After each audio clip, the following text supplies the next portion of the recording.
Hey, what's up? We should be live. Just let me know you can hear me well, and I'm gonna open up the video on my end to kind of make sure everything works.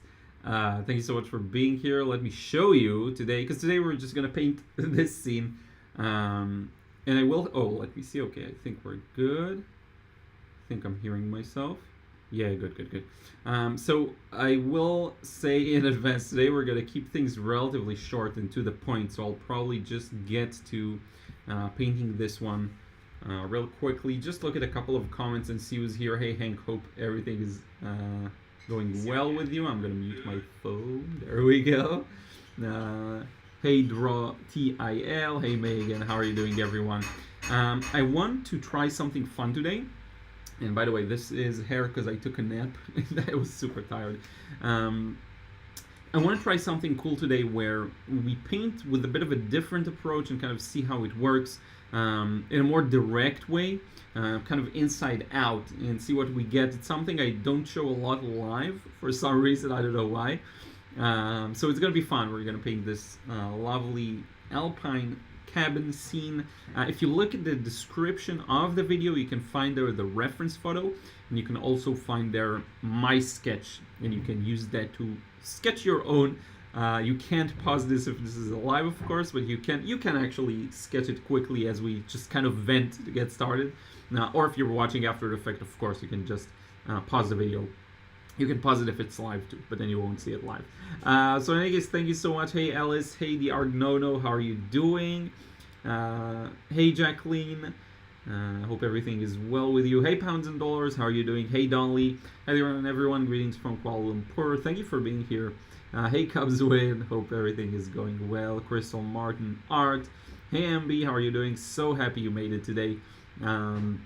John says, hi, Liron, I hope you are well, my friend. So glad to make it today. Yeah, thank you so much. I'm very happy you ended up being able to make it. And thank you so much for the other package. I really, really appreciate that cool card. I have it in front of me here, actually. Really, really thank you so much. Hey, Jill. Hey, Ellen. Hey, Paula. How are you doing? Hey, Karen. Hey, Christine.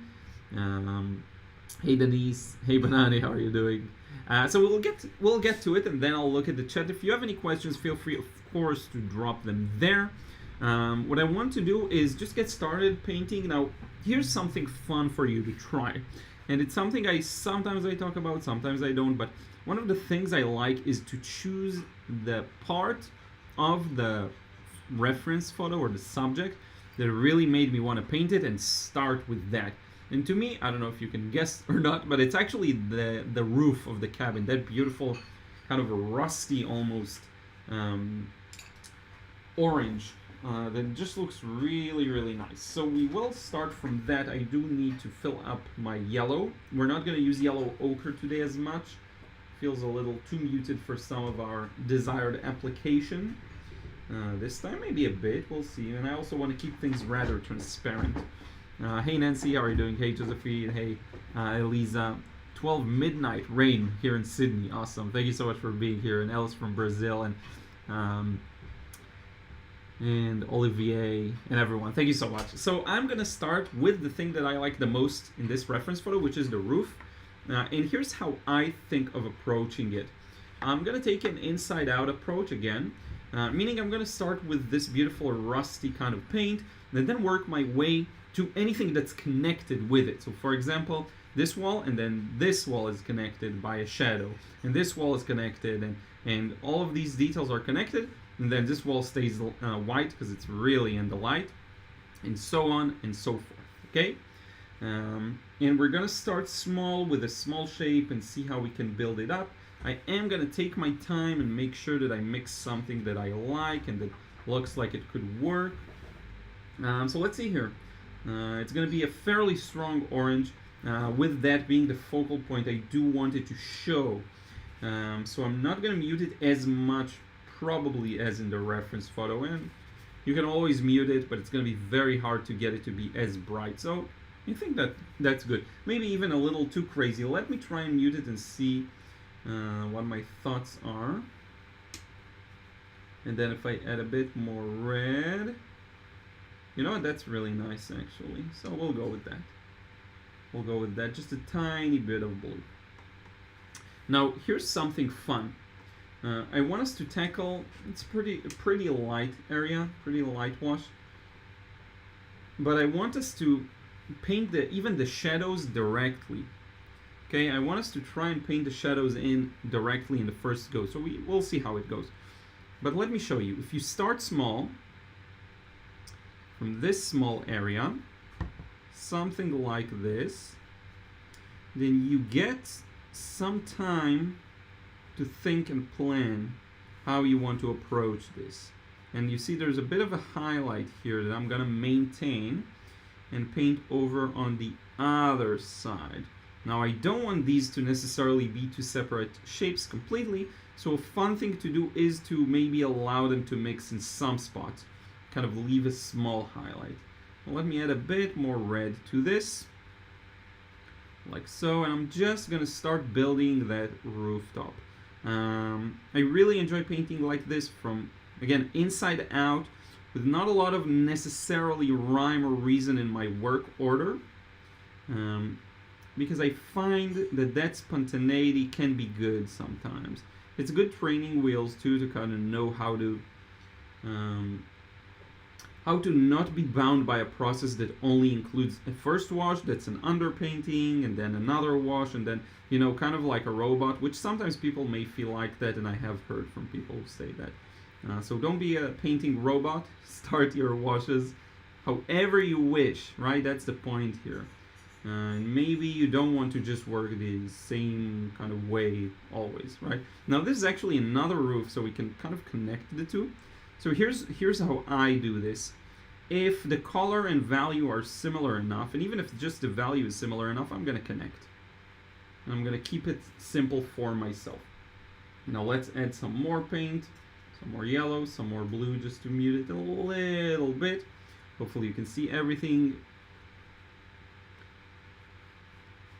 And I will look at some more of your chat messages soon, okay? It's not the end of me looking at them. But look at how much, when you just work on that, kind of gives you time to explore and let things happen, and you don't have to be too stressed about anything really. Kind of let things happen on paper, look at them. Is this missing some red? Is it missing something else, right? Now, as I move forward with this, I'm gonna start working on that wall that's facing towards us. Now, I don't want to go there with a super blue strong color. We're gonna go more for a muted for now. And in fact, I think I'm gonna start warm and then cool it up as we move. So let me see what we have here. That's kind of a nice warm. I think we can work with that. Give it a spray of water just to keep things moving a bit. And look at what I'm doing. I'm just connecting it directly.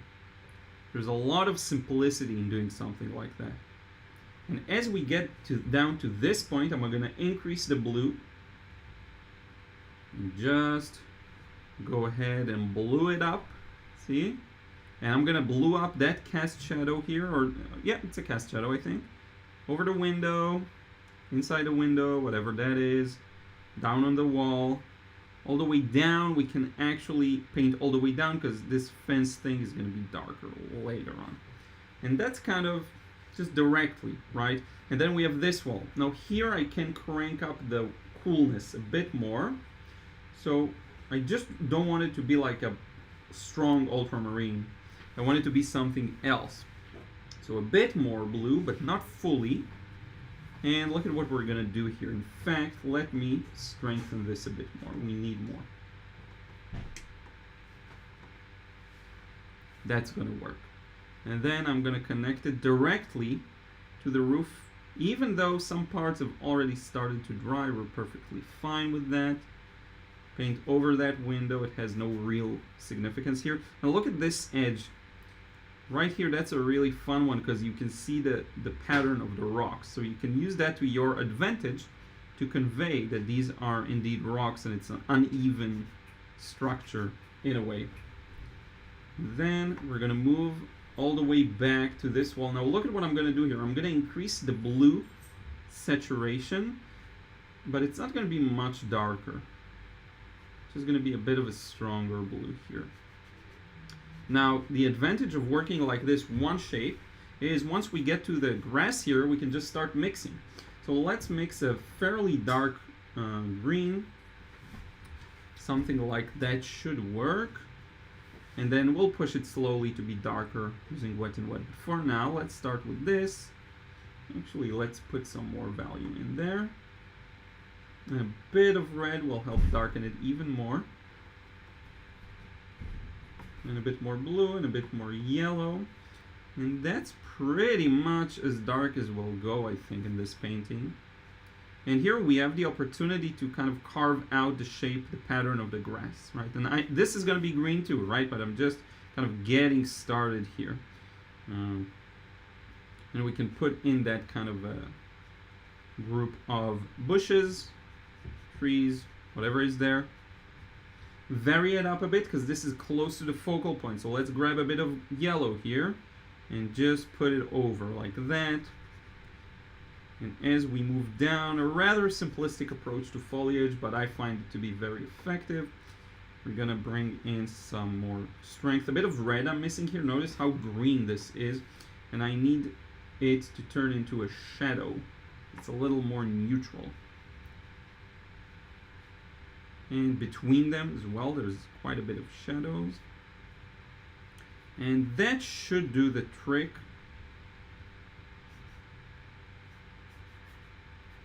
Something like that. And there's even this shadow in the rocks here that we can kind of continue off of the edge of the bush. So I'm just kind of expanding the shape outwards, if that makes sense. And that's pretty much what I'm going for here. This rock. And we can put in the grass later on. Okay, and now that little nice chimney, fairly muted kind of a bluish thing. And look at how I'm using everything on my palette. I'm not scared to really dip into different areas and make sure I make use of them, make use of the paint.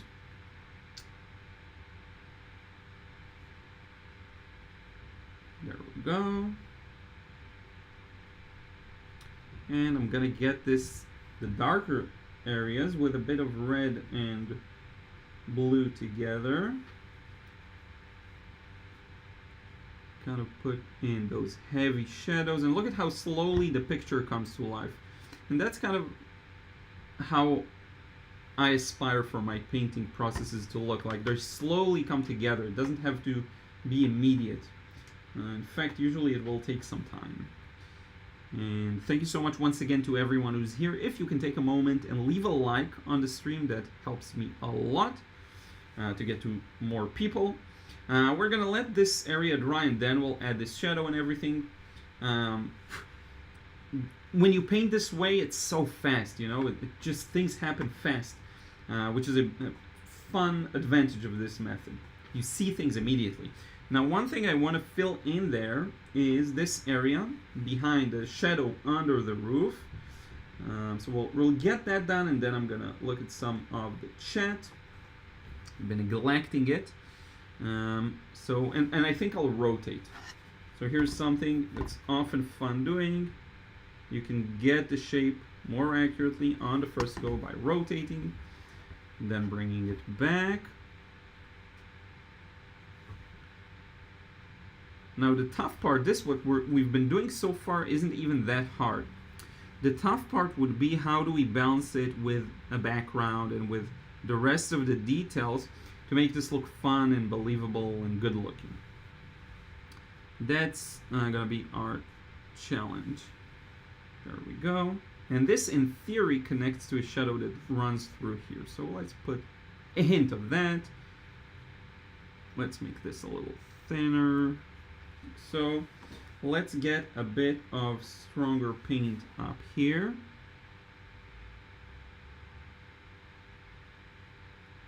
Don't be afraid to revisit areas, it's all good.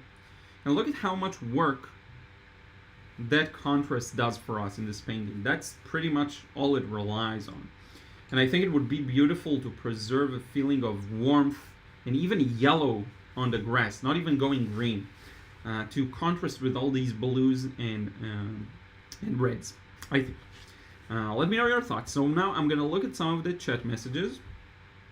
yeah, it looks. You have a good view of the painting. I think you get a decent idea of what it looks like. So where was I? Nancy, yes, we said hello from Akron. Hey Gail, how are you doing? Ontario, Canada. White Press, this rough picture should be called 50 Shades of Green. That'll be interesting to see you mix these. Yeah, and you know what the fun part is? With all of this green at the back and the blue of the sky and everything, because we set our focal point, all the rest is just going to be an addition. It's not going to be that significant, so we can even mess it up and nothing will really happen. That's the advantage of working this way. To me, the background is a very abstract kind of structure of blue, gray mountains that slowly turn a little greener as they get closer to us, like that, and then end up with a yellow, a beautiful yellow here down below. So that's a really neat little way of organizing the scene. Jose Ramos, hi from Puerto Rico. Long time don't see you, man. Yeah, thank you so much for being here. It's been a while. I remember I haven't seen your username here in a while. I'm not sure how to pronounce it, so I'm just going to go with YTTJE. And you'll let me know. Hi, all from Netherlands in a snowy world. James L. Baker, hi, Liron. Great to be here once again. I hope you are well. Hello, all from London. Thank you so much for being here, James. I will once again remind you with my face here that if you can take a second and leave a like, that really helps the live stream reach more people. I really appreciate it. Let's get this to as many likes as we can. Hey, hi Pablo, how are you doing? From Argentina. Argentina is beautiful. I had so much fun when I visited. Now I feel like opening up the old photos and taking a look. That was a great trip. English Damsel, hi from Sydney, Australia. Thank you for being here. Nancy says, painting looks great already. Love this breakaway approach. Breakaway from the usual 1 to 3 wash. Yes, it's so refreshing. And you know what's fun? Now that you have a focal point, you can relate the values, not only the colors and everything else, the values to this focal point. So you can, if you went very light, like my shadows here are quite light, go lighter with the rest, right? You have a reference to the reference, not a photo, but a reference to how dark or light you should go. And that's very, very useful.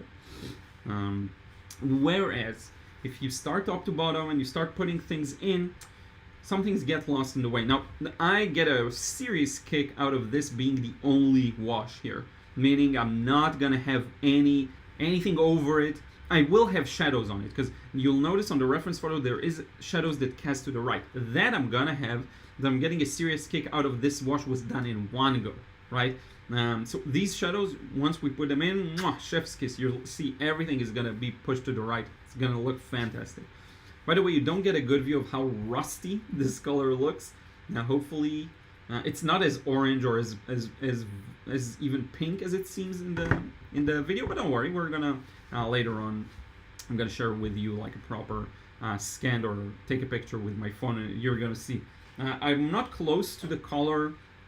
I'm not close in some senses. I am close actually, but yeah, it turned out good. I'm very, very happy with how it turned out so far. Eliza says hi. English Nozzle in Dulwich Hill. Cool.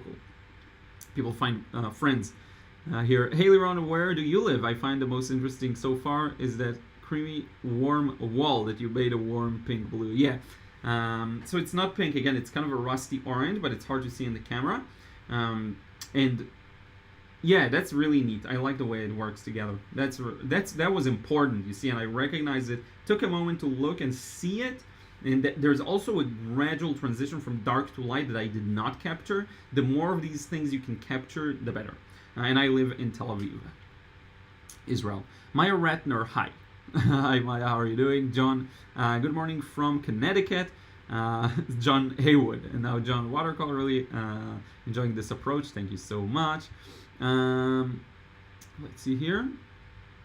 Really popping off the paper. Thank you so much, Jonathan. Yeah, that's the goal, hopefully. Eliza said, I never would have considered that value in something so creamy warm, so I find it interesting how you approach the warm wall. Interesting. Yeah, the value is still quite light, right? It's even lighter, I would say, than the rooftop itself, I think, in some spots, maybe here. What matters, and I really want you to try and think about it this way if you haven't, instead of comparing it like to a dark, try comparing a new value to a light. So as long as it's distinct, right, you can see the difference from this to the white of the paper, that's good. That makes me happy and pleased. As long as we have a distinct value. Doesn't even matter if it's this accurate, if it tilts a bit more lighter or darker, it will still work. But yeah, maybe you're talking about the color as well. I surprised myself with it. Just kind of went for it, right? RB, good afternoon from Germany. Thank you for being here. Of course I am. Hi, my friend. How are you? I'm doing well. How are you doing? I had a few rough nights. Couldn't sleep that well, actually, but now it's better. I mean, I slept terribly tonight as well, but that's cool because I took a nap, which I barely ever do. Just a 35-minute though, but that was enough for me. It really upped my energy. KGCO, greetings from Seoul. Cool, thank you for being here. Are you a little bit late? Why you put blue on the right side of the wall? Yeah, so here's the thing. I look at this area and it's interesting. Only now I figured, thank you for asking. That's a good question. So what you see in the reference photo is how this wall goes darker, right? Now, because I lighten everything up in this painting, this shadow I'm not gonna go over. I love the way it looks right now. We're gonna keep it fresh like that. This is probably gonna be the darkest spots of the painting. Because I like the way it looks so much, I decided to keep the values a little lighter.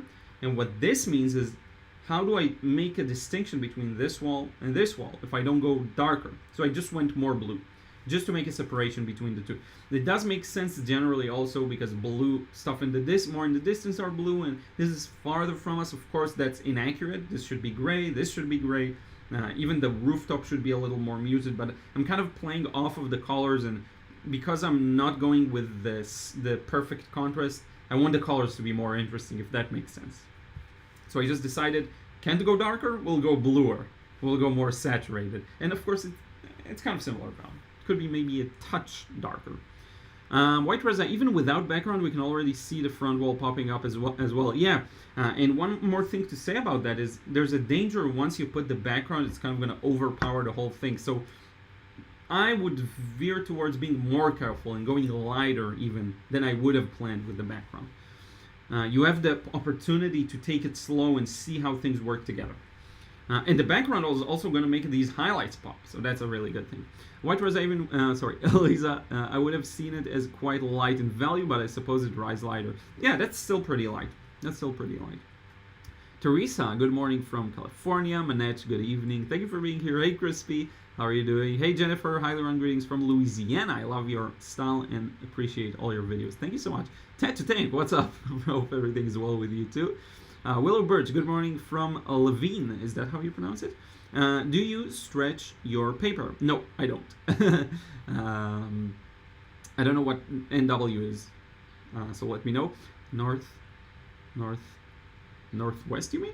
I don't know. Okay, maybe Pacific Northwest. I'm not sure. Northwest. Yeah, that makes sense, right? But in case, yeah, I don't stretch my paper. I just take it as is and just use it. So next step is going to be to add the background. So let's get to it. Don't let the blue of the sky mislead you. It's going to be blue, but it's going to be quite weak. That's what I think it's going to be. And here we can do this, okay? Don't take a bet if you don't have to. Just test things out. Sorry for moving the camera. Hopefully that's not too terrible. Test it out. So go ahead, put a blue, and what does this look like in comparison, right? Maybe we'll start a little more blue, and that's going to be the neutral underneath it. That works really well. So we're going to go with that.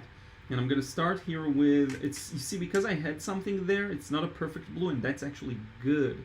So I'm going to use some of these mixes to create neutral blues and see which one I like the most. I kind of like using everything on my palette, especially in this stage with the muted colors.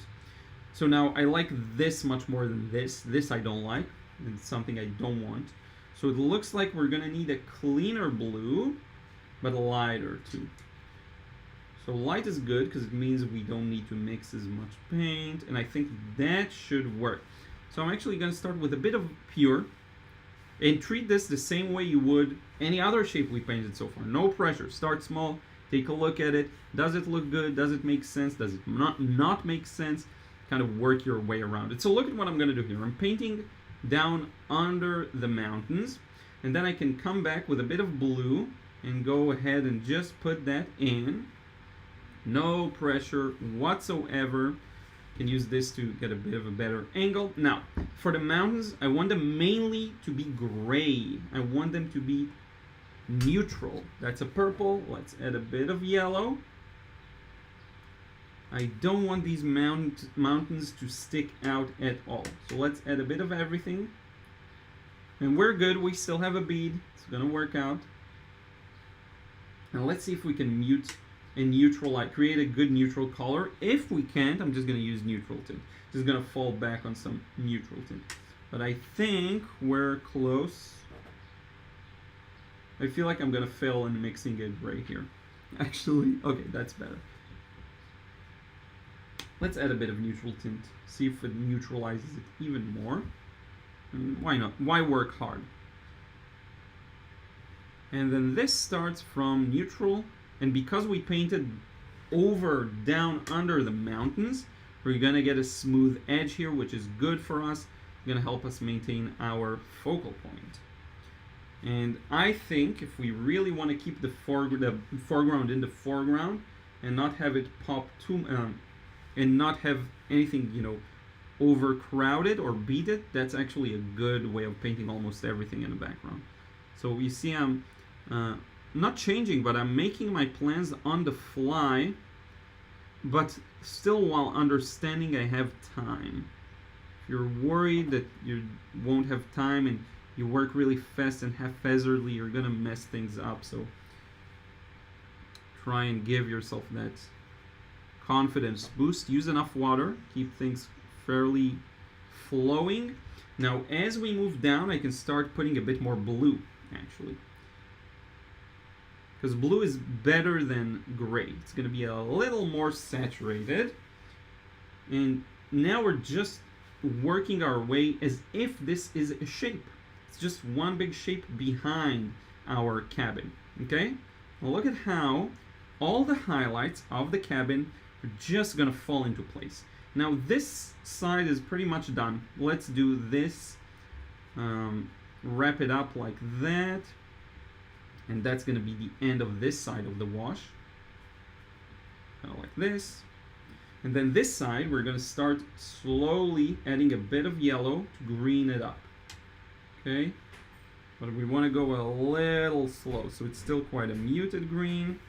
See how I'm coming all the way around to make sure that Ruth came back from her walk.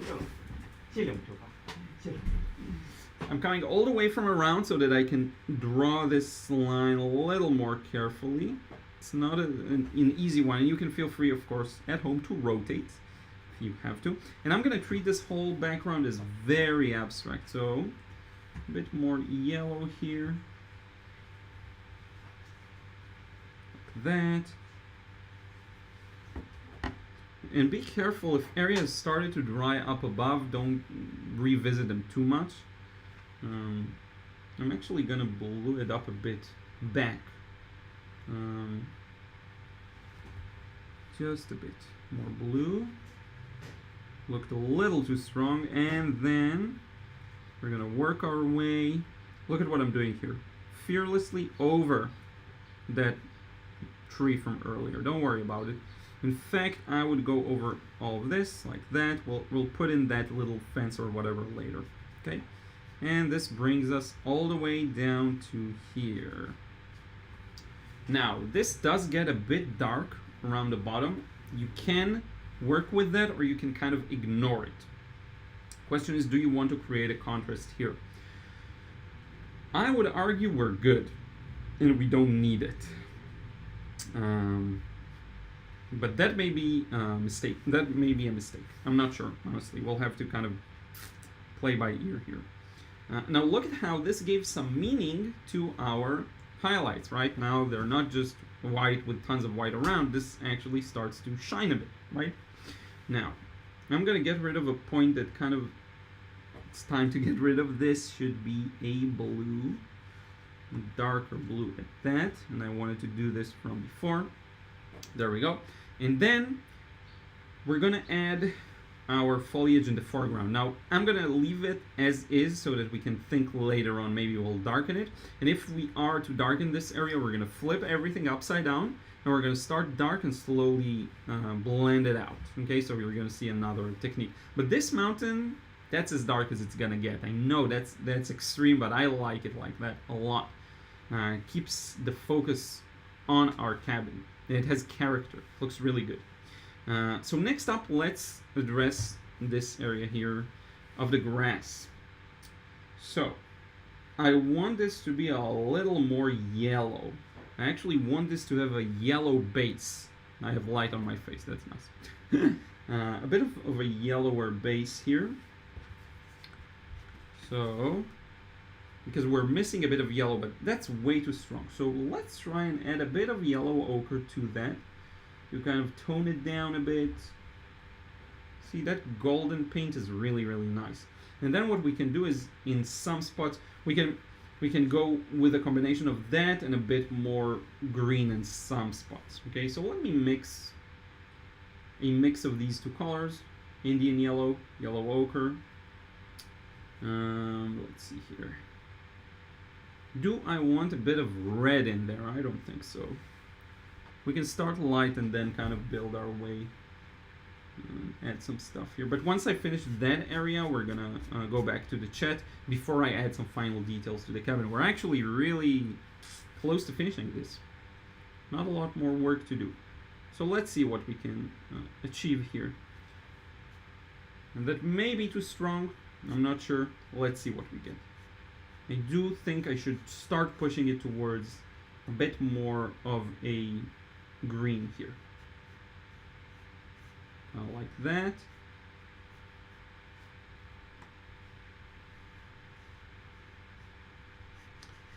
And then let's go back to some of our yellows.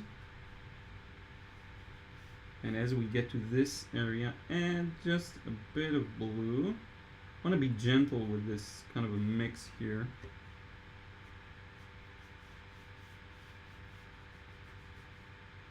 Get rid of all these excessive highlights. That actually works really well for me, I think. So that's that. And let's cover this with green. I think that's good.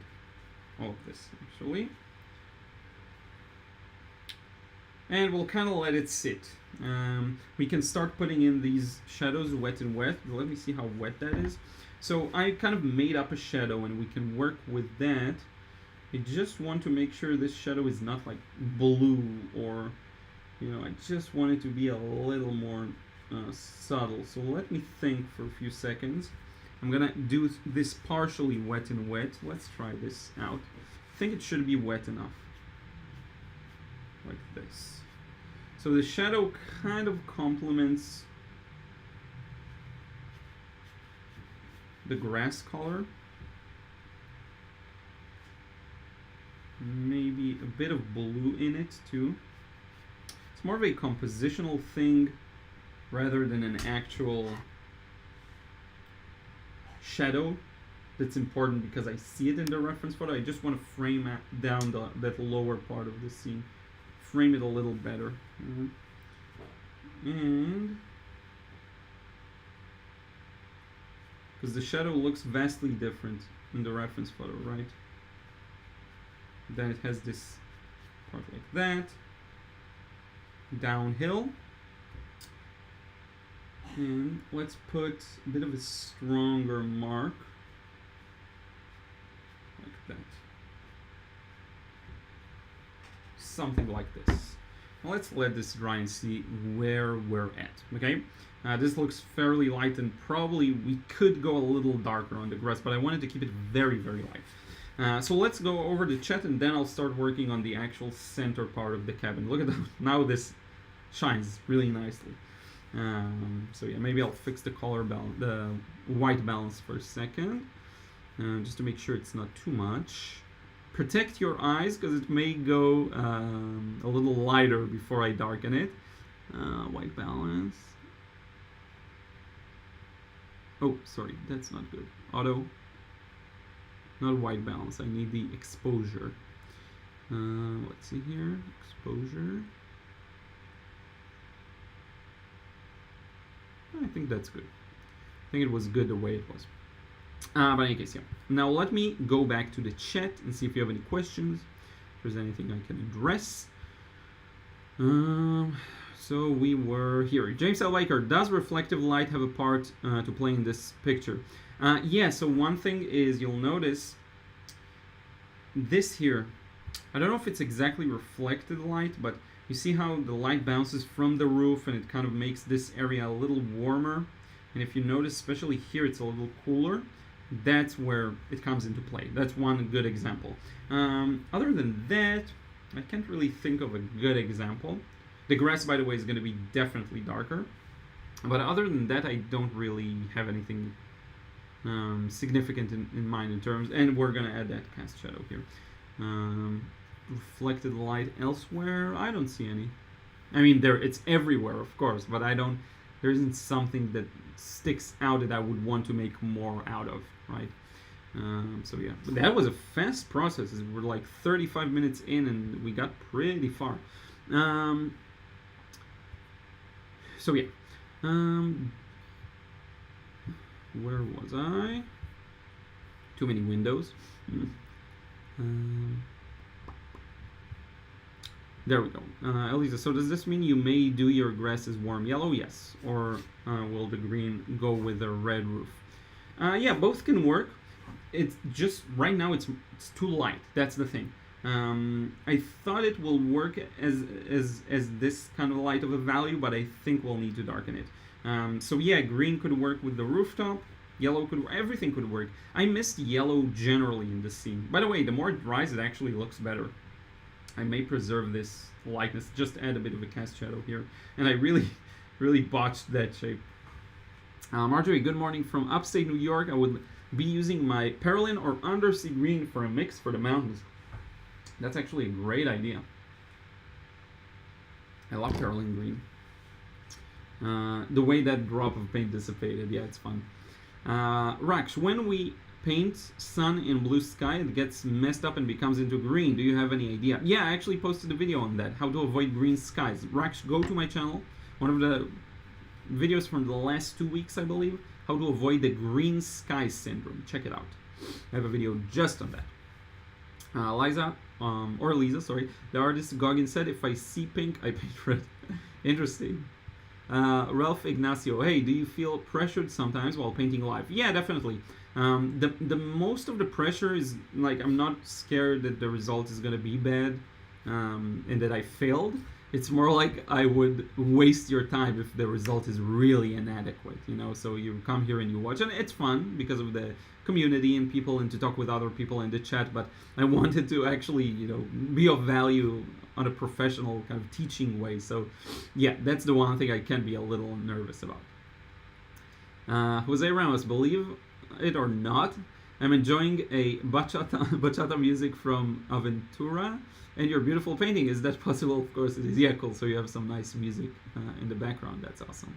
Bachata. It's been ages since I listened to bachata, just by accident. I never really listened to it actively. Light starts to come in from the window. We'll later close the blinds a bit, but for now it looks good. Let's see. Yes, use pigment brown 7 for a warm yellow sky without mixing green. Yeah, that's a good idea too. John S, I like how you have all the primaries near each other. This is looking great. Yeah, definitely. It's always something I try to do. You know, it's just really fun and looks good. I like seeing all primary colors. You know, that's how I am. Now look at how this mountain in the background, it looked like it was almost non-existent. Actually works really well. I think that's really nice. Now I'm seeing it on multiple screens. I see it on my iPhone, I see it on my computer. I actually like it better on my iPhone.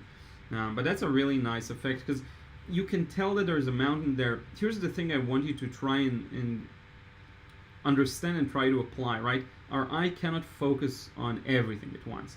So if you lay it out for the viewer that one area is in the focus and another is blurry, that plays into that. So it's fun and satisfying, to me personally at least, to see that, right? Even if I paint all the details, your eyes will still focus on one area and the rest is going to disappear. But by simplifying it ourselves, we give the viewer kind of a bit of a helping hand in going that direction of interpreting the scene in a fun way, or looking at the scene and enjoying it, right? Now, it's not binary. It's not you either do everything realistically or you simplify it completely. And I simplified it pretty much completely here. It's not a binary in that sense. You do have a volume knob of how much you're simplifying. Now, if this is our range, I'd say I'm pretty close to where this is the most simplified. I'm pretty close there, right? I'm not here, I'm more towards this side, but it's a volume knob. And a lot of what makes different people's style different is that. When you see someone's style and it's distinct, a lot of it comes down to their ability to simplify, or not ability even, their choice of how much to simplify. So just have that idea in mind and know that you can simplify it a lot, and it will still make sense. Like, this makes sense to me. The background here really makes sense, even though it's just super abstract, right? There's barely anything there. The colors themselves play a role in the temperature, like the blue and then kind of muted and then green. It reads well, I think. It reads really, really nicely. And I wouldn't want to increase the contrast here. Now that I think about it more, I love how this shrubbery thing is separate from the background, and it puts all the focus on the house. I like that a lot. So yeah. And then White Rose, I tried the color harmony. Yeah, Jose Ramos Bachata is a tropical music of or in New Yorker Dominican performers. Oh, that's cool. Wasn't familiar. Diane Sonoga, hello from New Zealand. Really appreciate how you simplify complex backgrounds and focus on the essential story of the painting. Yeah, that's what I try to do always. Thank you so much. White Prez, are you saying you're not going to put a single droplet of green in this? Well, here we go. There's a bit of green there, right? Daiji Shinomori, how are you doing? Hello, just got here. Loving the colors so far. Thank you so much. Liron doesn't believe in green. No, I believe in green. But the more I look at it, the more I like it like that. I don't know. I mean, it is greener in the reference photo, but I'd hate losing all that beautiful yellow. And I don't feel like putting a bit of green and blending it, because that's... I'm gonna reserve the decision. You know what I'm gonna do? So here, I'm gonna be super selfish.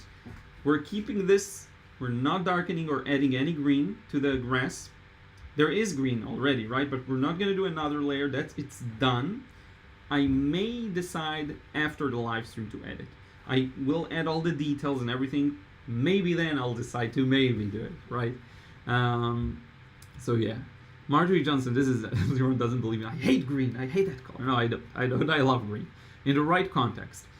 Marjorie Johnson, this is another painting I really want to copy. Hopefully soon it will have a good spell and can hold my hand steady again. Yeah, and one advice I could give you, Marjorie, is paint bigger. And that way, even if your hand is not as steady, it won't make a big difference in the result. Or alternatively, paint really small, and then, it's just small details.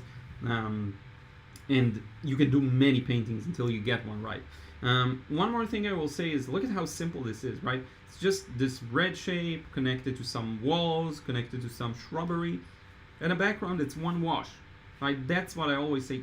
Look at a few shapes. There are very few shapes.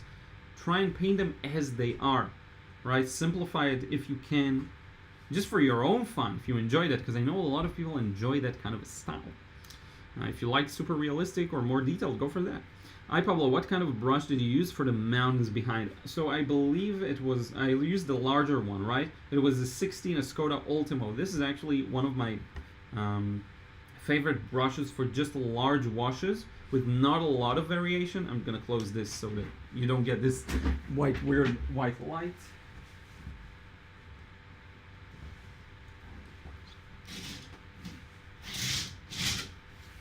So I think that's a little better. Again, it's that time where the light seeps in. We didn't have that during the winter, but now we do. So yeah, we were talking, and let me play around with the exposure once again. Make sure it's okay. Fast. Webcam control. Let's get the exposure a little higher. Now we can afford it. I think that's good.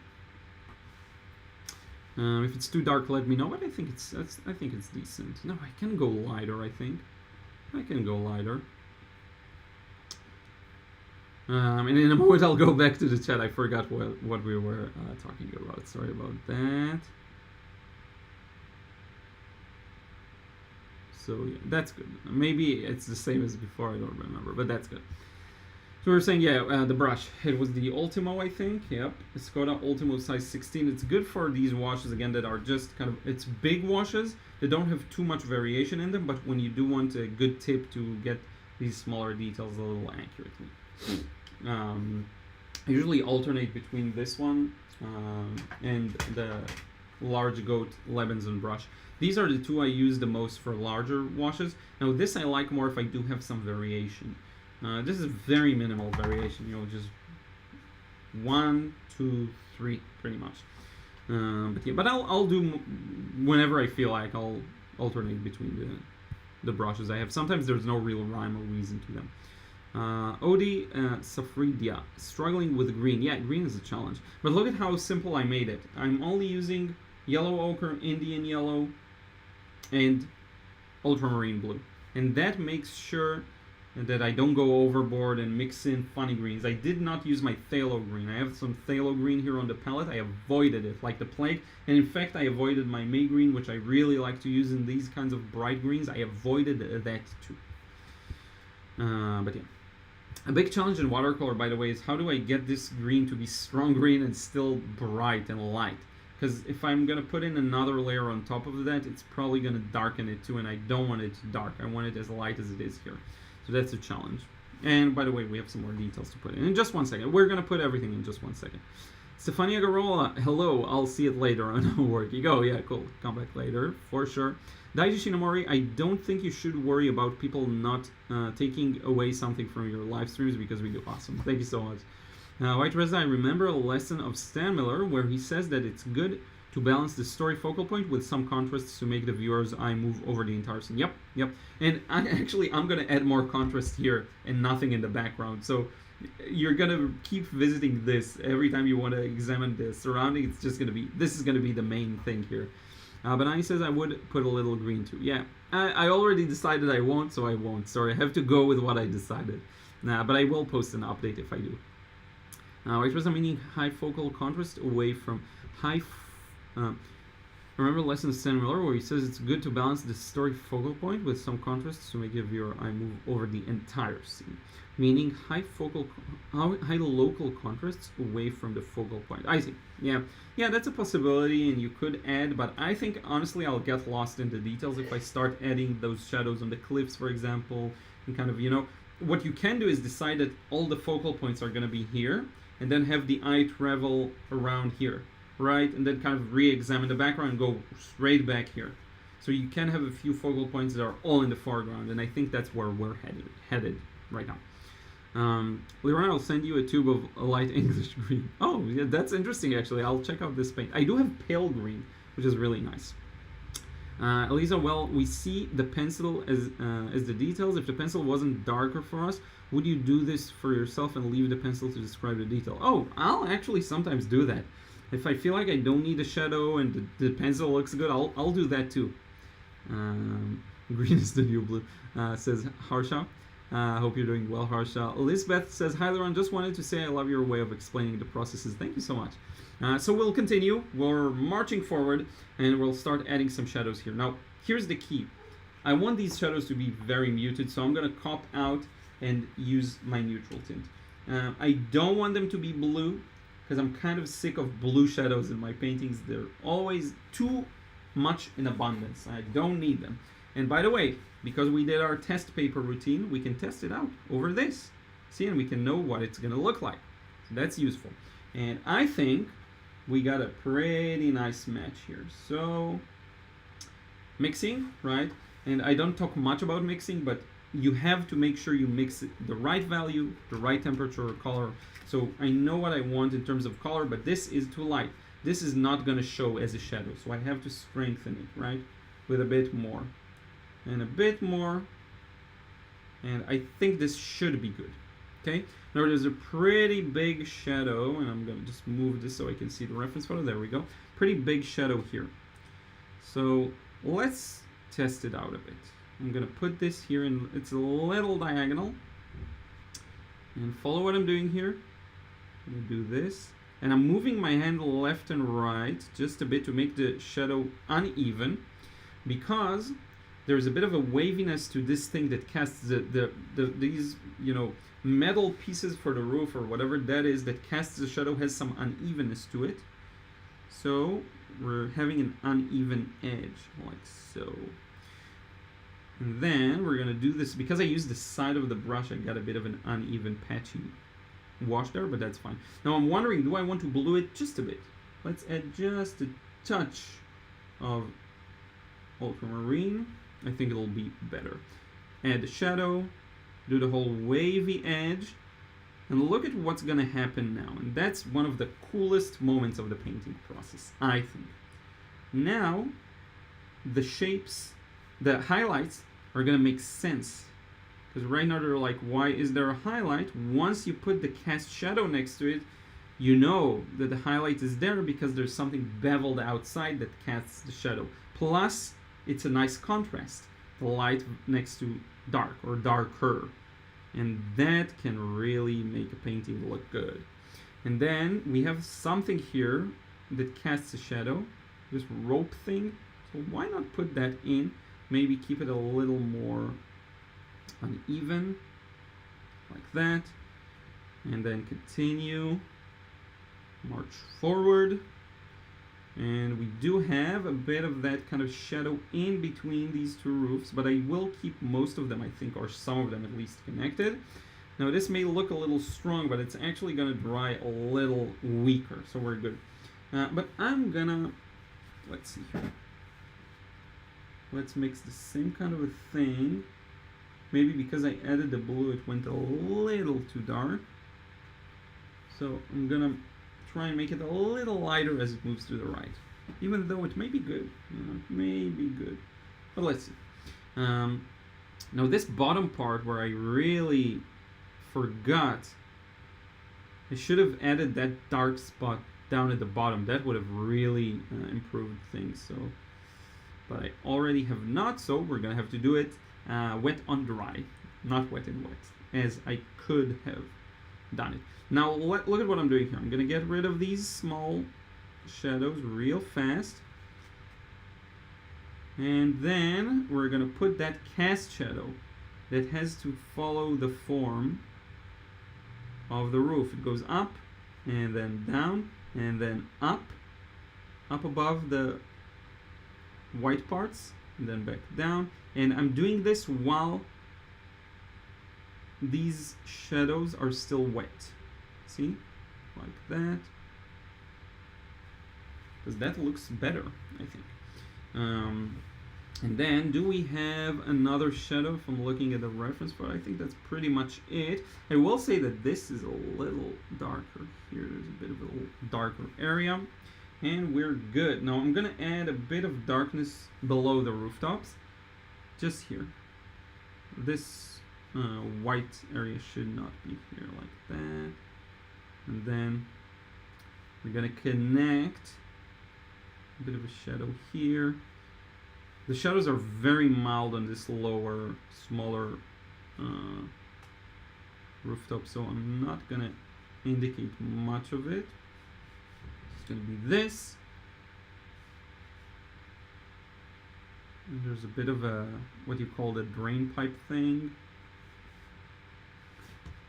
Let's keep this part a little more abstract.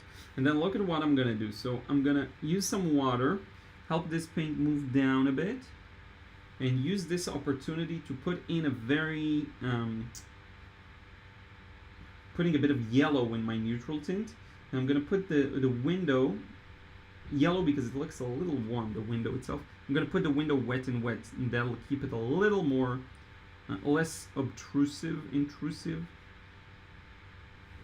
a little more vague. I think that looks really good. Kind of like that. I'm not going to be tempted to darken all of this here. This is going to stay as it is for now. And I hope that makes sense. I kind of botched some of the shapes of the shadows, but I think it works. And then we actually have a small reddish touch under that part that I painted earlier, so let's see, because I feel like that's missing. I'm going to show you in just a second where. We're going to need a bit of yellow and red, and then right here, I feel like there's a bit of a redness to it, like that. And then the windows themselves are also quite orange, but a bit darker. So let's do those. Actually, let's go stronger. More red, more yellow. Let's take a bet here. Make a bet like this. That works. That looks good. Then we have this window here. Let's darken the inside, but keep it still quite vague. Now you see the shapes start to fall into place, right?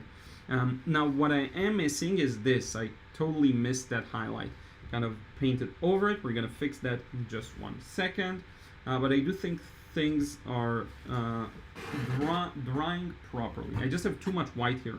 Too much white here and not enough to fix it. Not enough. I don't want to do red over it, so we're gonna kind of keep it like that, I think. And then I'm observing the shapes.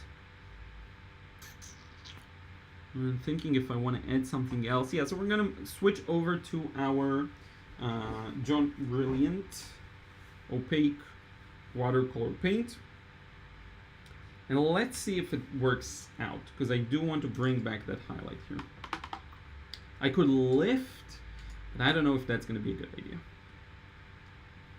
You know, let's try lifting a bit, because it's not fully white. Let's try lifting, and then we can also try blending a bit. My instincts tell me not to lift. Let's not lift. I want to try something though. What happens if I soften some of these? Not sure. We'll keep them. I'm gonna use the opaque paint for this. And now's the moment to just take your time, not worry too much. You've done most of the hard work. All you really have to do is add the details, believe it's gonna work, push some things to be darker, push some things to be lighter if you need to.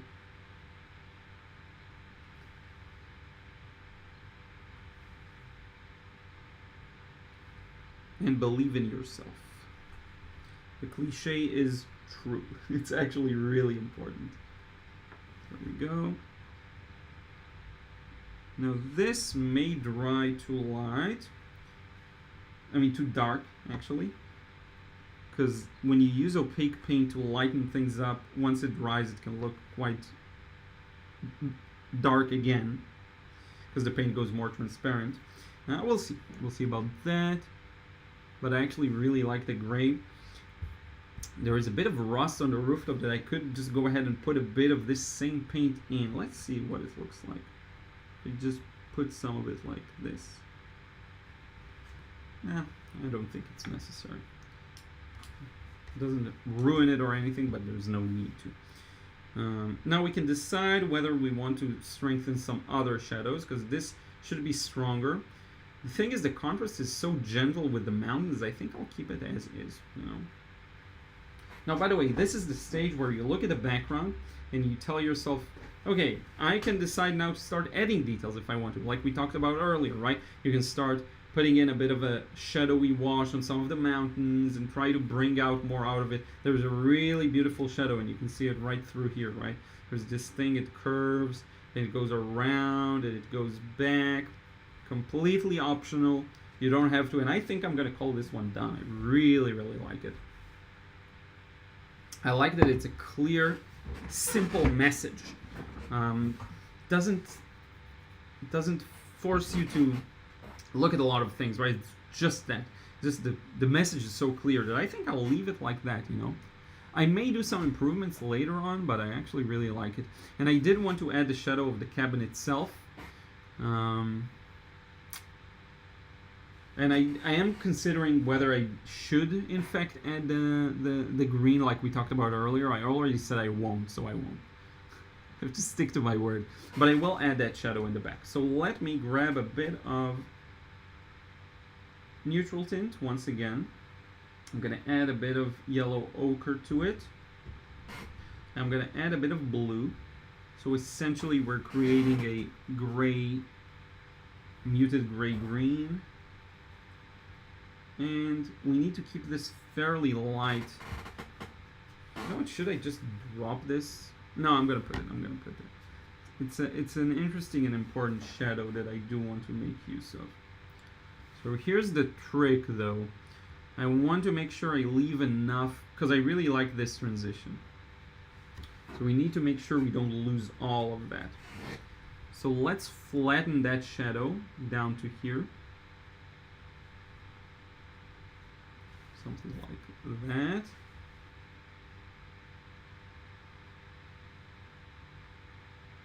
And then just get the pattern of grass and leaves and blades on it. So I'm just going to use my tiny rigger brush.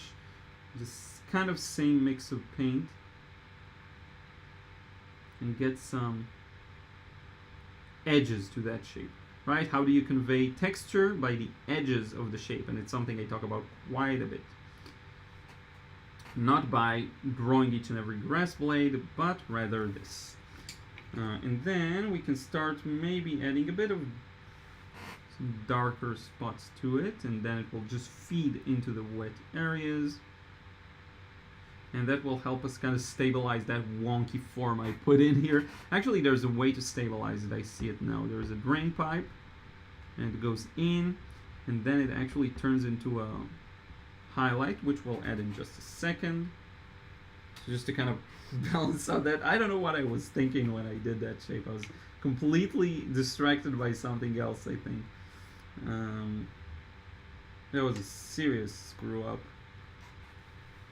But the question is, if I bring this over from here, will it fix that? I don't know. I do not know, but I think it's a little better now. Yeah, I really like this one. I'm looking at it on my small iPhone monitor screen, and it looks good. I think I'll keep it like that. So let's see what you're saying in the chat, and then we'll make our decisions in just a few moments. I don't want to be rash here. Let's see. Ooh, quite a lot of things. And thank you so much, Lisbeth, once again. Will you do the shadow of the chimney? Yes, I did. White Rosa, yes, like the secondary focal point. Maybe I'd put a little tree on the right. Yeah, I don't want to do that, but I noticed that tree. I consider doing it. Or the leaves on the top left. The top left I also removed, but that's not a critique. No, feel free to, by the way. That's perfectly fine. Paula Campbell, can you give specific names of colors you use? You will say, add a little red with so many choices. Yeah, definitely. Let me go over them real quick. So what I have here on my palette is very basic. The blue, the only blue I use here is ultramarine. That's the only blue I use here. And I can actually show you. Let me just... Who cares about the palette? Let me show you on a piece of paper. So I've been using French ultramarine as my single blue for this, right? And then I used as a main green my Perlin red. That's the main green you see here. And I mix it with my Indian yellow, this is right here, and my yellow ochre, because that Indian yellow is really shouty. So these two together. And then I used neutral tint, of course. And then lastly, I think there is, correct me if I'm mistaken, there is no lastly. I think this is, everything is mixed with these. Did I use any other green? Any other? Nope. Nope, not any other blue. I believe these are the colors that mix everything here. Believe it or not. Yeah, that's it. So for example, the green, if you mix with the Indian yellow, you get this. And if you mix with yellow ochre, you'll get something a little more muted. Right, something like that. And it's just a combination of all of these colors together. That's that, really. That's really it. So I hope that helps. If you're curious about my palette, yeah, so it's here. Indian yellow, yellow ochre, Parylene red. This is Pyrrole scarlet. Haven't used it today, but Pyrrole scarlet, blue. And I like to put things together in groups. So all the blues, all the reds and orange, and then yellows. And especially with these yellows, I want them to be away from the blues, just so that and you know, I don't care about contamination as much, but just keeping a bit of a safe distance, just in case. So yeah, this is everything. I hope that makes sense, Paula. The Argnano first, Liron beats up on green, and now he doesn't like blue. Will be down to neutral. No, I like blue. I just don't want the French ultramarine or ultramarine blue to be dominant. Neutral tint. Honestly, I love black and white, so I can paint with just neutral tint probably all life long, throughout my entire career. Marjorie Johnson, when I copy, I just might start with almost anything with a base of Parylene green. I live in an area that has 40 plus shades of green. Guess that colors my perception of the world, definitely. And this is why they say don't compete with the real world thing, because it's, you know, it's impossible, honestly.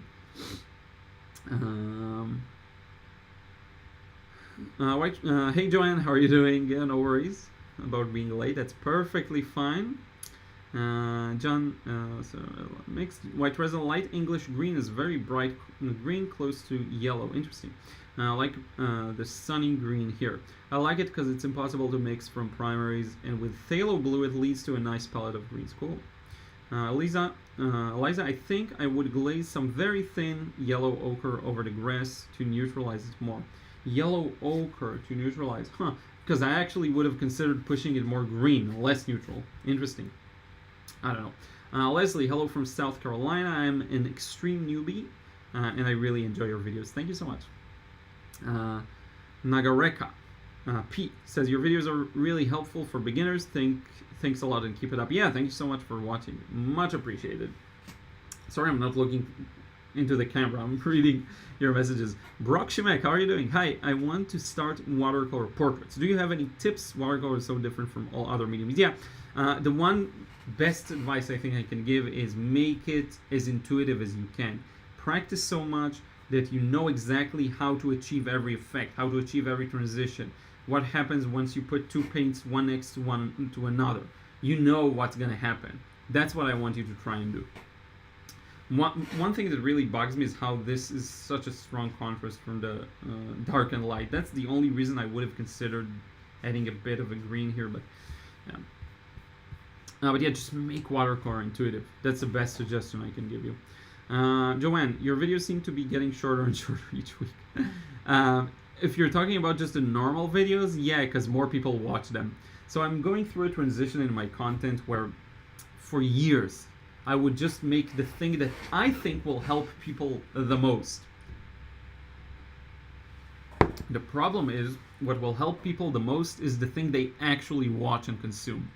So I shifted my priorities to make videos, yes, that more people will watch. Funny enough, coincidentally, on Saturday there's a longer painting process. It's going to be about 35 or 40 minutes long, which is the equivalent of this kind of a painting, even more detailed a bit, because things are fast. You know, watercolor is a fast medium, so it's not like a super undetailed work. Let me open up the...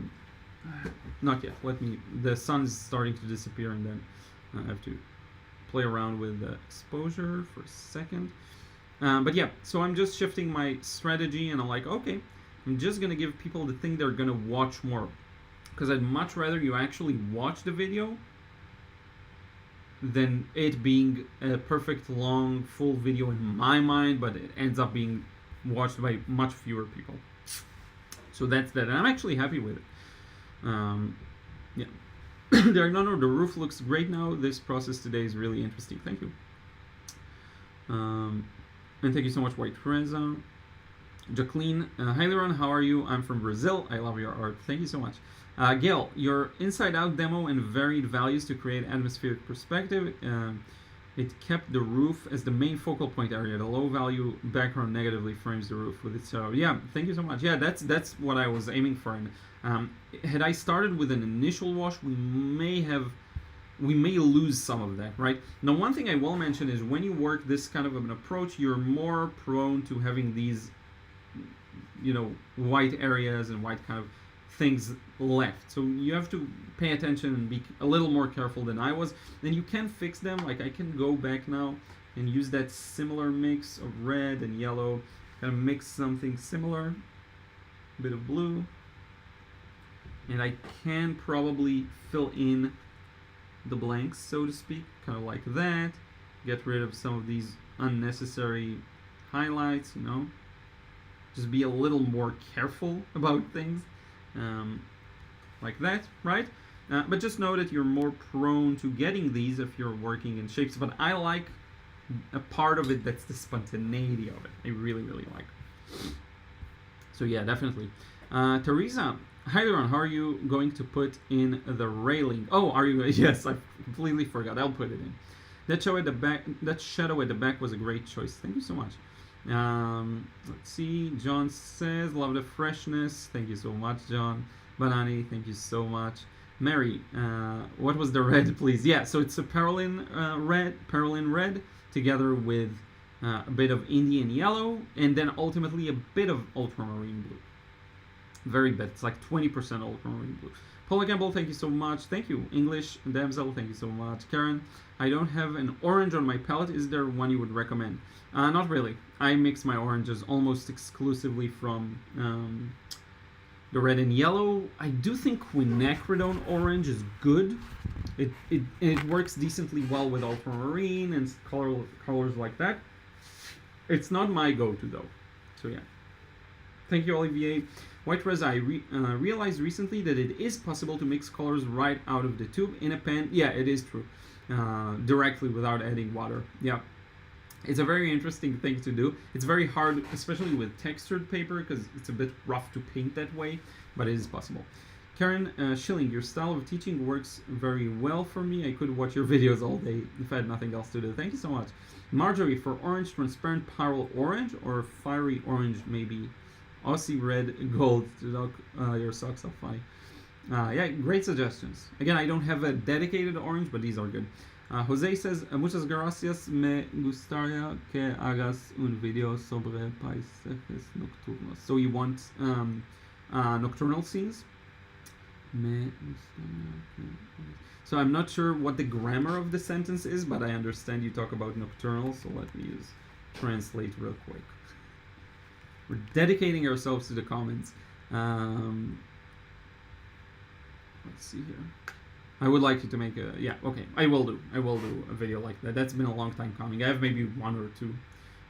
But yeah, so let's add this railing. Now here's the key for me. I really like the way this area looks, so I don't want to overwork it. I don't want to go too dark here. So let's preserve the beauty we have and not go overboard. Sorry, it got quite dark. So I'm going to use a mix of all colors, really, a bit of neutral tint, a bit of red, a bit of blue, to kind of mix a neutral.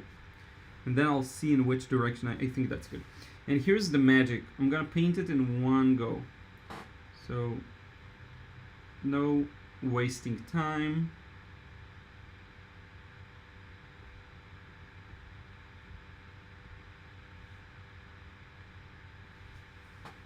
Then I believe, yeah. There's a bit of that here. And that's, I think, a good kind of, I think it goes even more to the right here. Or maybe something like that. That's a good way of kind of closing off that area. And just kind of making it clear there's a structure here, people live here, whatever. It's a beautiful balcony. And I think that's good. Kept it very light, and I like it like that. So I hope that makes sense. Let me open up the blinds once again and see how the light is.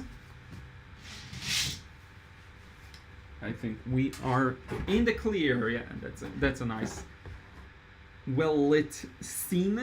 And then we can start moving towards wrapping it up. Don't worry, we're going to go over some of your kind of concluding chat messages. But I do want to take a moment and really just thank you so much for being here. Really cannot thank you enough for watching this process and allowing me to make a living as an artist. So thank you so much for that. And I do want to thank you also for the love on some of the recent videos. They got a lot of views, and that translates to a lot of course purchases, so that makes me happy always. And I will remind you at this opportunity that I have quite a few products. If you want to dive deeper, let me make this a little smaller. If you want to dive deeper on watercolor and you haven't tried out the courses, I think the one that's closest to this is the frustration-free watercolor course. Just really useful for letting go and being able to paint freely. And that's actually a very big part of watercolor painting. If you can do that, you can do pretty much anything. And then the realism and everything else comes later. Now, if you already have that, I actually have the watercolor realism course. I'm not even sure there's a link to that in the description box, but there should be. There should be on all my other videos. I also have a live stream promoting it with the links there. But just feel free to even drop me an email or a message wherever, and I can send you any link you want. If you want to draw, I have a drawing course. I also have some drawing books on Amazon you may want to check out. And lastly, I have a new Patreon tier where I critique your works once a month. We do a call. This is going to be limited in number. I'm just kind of testing it out to see how many people will join. I want to, because I just don't have enough time to do that with many people. So just know that it's going to be limited in number, probably to 5 to start with. But we'll see about that. So check it out. Also, link should be in the description box. If not, it's just Patreon. Search my name, you'll find it. But in any case, thank you so much. I really appreciate you being here. Let's see some final chats and conclude. Quinacridone burnt orange. Yeah, that's the one I was talking about, actually. Not quinacridone orange, my bad. Quinacridone burnt orange. And it actually comes with carbazole violet and undersea green. If you buy it off of Amazon, the 3 secondary colors come together in one pack. It's really good.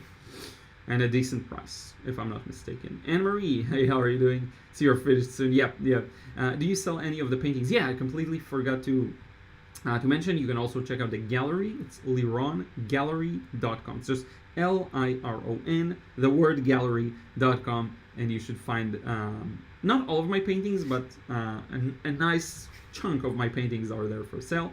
And I'm continuously updating. I'm uploading more every week.